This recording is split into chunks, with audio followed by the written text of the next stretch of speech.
cuties, I'm Brittany. And I'm Julie. And together we're the mother-daughter duo of Stitches of Love. In this video, we are going to review the technique in starching your fabric. So Mom/Julie, tell me why it's important to starch your fabric before you begin a project. Well, I especially like to starch my fabric when I'm doing piecing because it gives you a crisper piece to work with, so therefore you can be more accurate. I find that even many times when I use starched fabric versus non-starched, I don't even have to pin. I can just line them up. It's like squaring up two pieces of paper, really. For me, once you taught me this, I like mine to be, just like you said, pretty much as stiff as paper. So let's show you how. Okay. Well, the first thing you're going to need is some starch. Now, what I use here at the office is Faultless Magic Premium Sizing Finish. It doesn't matter, just whatever they have at the store, because a lot of times it's hard to find right now. I don't think this one says anything special. Sometimes it'll say it doesn't flake. If you have dark colors, sometimes it'll flake if you put the iron on it right away. This one flakes. This one, as far as the sizing finish, it'll even tell you if it's going to be really crisp or really dry or soft. But we're going to saturate our fabric. So therefore, when it dries, it becomes stiffer than it would if you just spray it like you were going to spray a You're going to use a lot more starch, exactly, yeah, than you would on even a man shirt. And let me show you this. Can everybody see this? Are we on this camera? You're camera? on that camera. Okay, this particular piece of fabric right here is has been starched one time. Whoops, thread on it. And I cut this 3 1/4 inches by 14 inches. This piece, this blue B cross stitch, has never been starched at all. You can see it's a little floppier. See when I hold this and do the same thing, how it holds its body. But this isn't as stiff as I typically like it. It's just slightly it's starched. Still good. It's not starched as much. But what I do with this is I actually saturate it and give it a good... Do you spray just one side or do you spray both sides? I sometimes spray both, but mostly just enough to saturate. I mean, if you're saturating, it's going to go all the way through. And then this one that's already been done, I give it another little boost of stuff. And you'll see that's a lot. It's wet. See how wet that is? And then this one is pretty darn wet as well. One thing I will caution you though, if you're using, this is a Steady Betty, and it's great to press on, but if you are using a, your pretty little ironing board with your pretty ironing board cover, you probably want to maybe put a piece of muslin down or something that's going to absorb the starch, because when you put the iron on it, it sometimes gets really messy. Would you recommend a towel, or is a towel You can use a towel, but towels are bumpy. Ah. Typically. So a piece of fabric is better. A piece, I like my ironing boards to be nice and smooth, which is one of the reasons I like the Steady Betty. It's nice and smooth. Now this iron is already on, and you can do this and sort of iron it dry. Do you know why I don't iron it dry usually? I don't. Well, usually, let me tell you guys, usually what I do is I will hang this up and let it air dry. And then I find that when I do that, it gets a little more, it's a little bit stiffer. So you have a hanging rack, like towel rack that you hang on. A clothes rack is what I have. And I just lay pieces over it. But this, sometimes it's fun if you're just... I love to start to iron things. Yeah. A lot of times Brittany will do that for me, which is great. Especially when she was younger, when she was little, she would do it for me. I love to iron. Yeah. So, of course, typically you would be using a larger iron, but this works really good for our purposes here. So what you typically do is you wet it, just like here. I'll go back to the camera. So you wet it till it's wet, like the dark blue piece of fabric. Yeah, totally. You would let that dry for how long? Till it's dry? Till it's dry, which, if you're sewing other things or have something else to do in your sewing room, it dries pretty fast. Okay.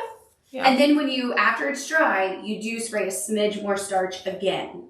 No, I only did this one because it sat around for a while. Just to show that you could make it stiffer. See how stiff that is now? I love it. And this piece over here will get this stiff. Okay. But you can see that this is like paper. So if we had this cut, well, that end's a little curly, but you could actually, am I in the camera? Yeah. So if you were going to make a seam, you could just really line this up and you can just hold it without having to pin. Lovely. Now, if you were pinning rows of quilt blocks together onto, and sewing rows, of course you'd have to pin. If you're trying to match something up, you have to pin, I believe. But if you're doing just like simple piecing of just, you can do it like this. I love it. It's wonderful. So it makes I think it makes for a more precise pieced block, let's say. Well, and here's what I always recommend in our tutorials, and we write this in the majority of our patterns, is pick your level of starch and stick with it through the whole project. Exactly. Can I say something else about that? 100%. Tell us everything you know. This is what we're here for.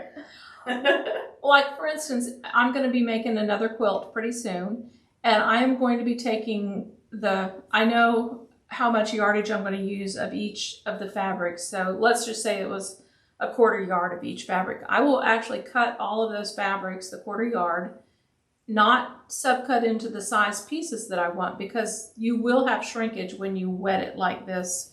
Always starch before you cut. Yes, starch first.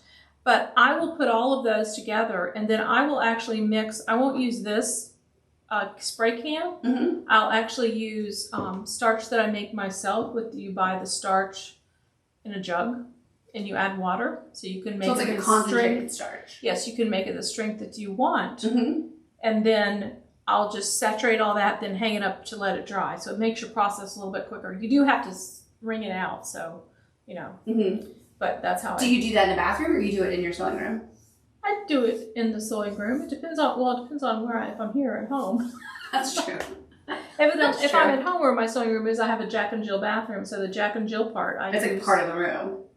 Well, it's around the corner, but I actually will use that as where I do it, because there's a nice sink there. But I don't put the starch in the sink. I still use a bucket. I actually use a storage plastic bin thing, like a Rubbermaid bin. Yes, thank you. That's what they're called. There you go. Well, I call other things probably too, but yes. So that's how I do it. So I'm always trying to find ways to make things go a little bit smoother for me. I want easy piecing. I want quick piecing. I'm only going to live to be so accurate old. Piecing. Accuracy is important to me, and well, and let's say this also, when you're doing, because obviously the majority of our block of the months are applique. I always starch my applique background before I hoop it in the embroidery machine, or before I do my pieces onto it. I do a little bit, but I'm using a stabilizer typically, so don't always worry about that, because that's for me doing the sewing machine myself. That's how I do it. So I don't always starch that. I do, because it's habit to starch everything, and as we said at the beginning, I love to. We like starch around here. Mom buys like 20 of these at a time. I do. Especially for up here. But, I guess you grew up with me starching, because I know that I've been starching fabric since about the mid-90s. I'll tell you a little story. Let's have a story. Story time. When I was in college, I had this, it was a coral-colored blouse that buttoned up the front. I mean, it had cap sleeves. It was summertime. And it had little tucks on it and everything. And it was tended to wrinkle so much. And I don't like to be walking around wrinkly. It just drives me crazy. And so, I was still home for the summer. And my mother one day she ironed my shirt. It was just perfect. I was like, what do you do ironing? Because she's the one that taught me how to iron. I was like, how do you get this so perfect? Then she goes, spray starch. And I was like, well, why didn't you tell me? It is so wonderful. Since college, well, it's been a minute. It's been a minute. Yes, but at least I'm almost 40, and I came 10 years after she went to college. Yeah, so it's been a minute. That's when I started starching. So I can attest, starching is good. I feel like starching stays on trend. I'm a pro starcher at this point. I would say so. And I hope everybody else will be too. So your big tips are, 1, starch before you cut.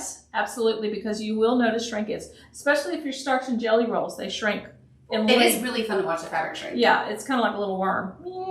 And 2, spray it until it's wet. Yes, you want it to be wet. Let it air dry. Yes, and the best way to get air circulating is on a little rack or something. A little You rack. could use you could put a line in if you don't have room for one of those drying racks, you can just put like a clothesline or some kind of rope somewhere and just clothespin it up.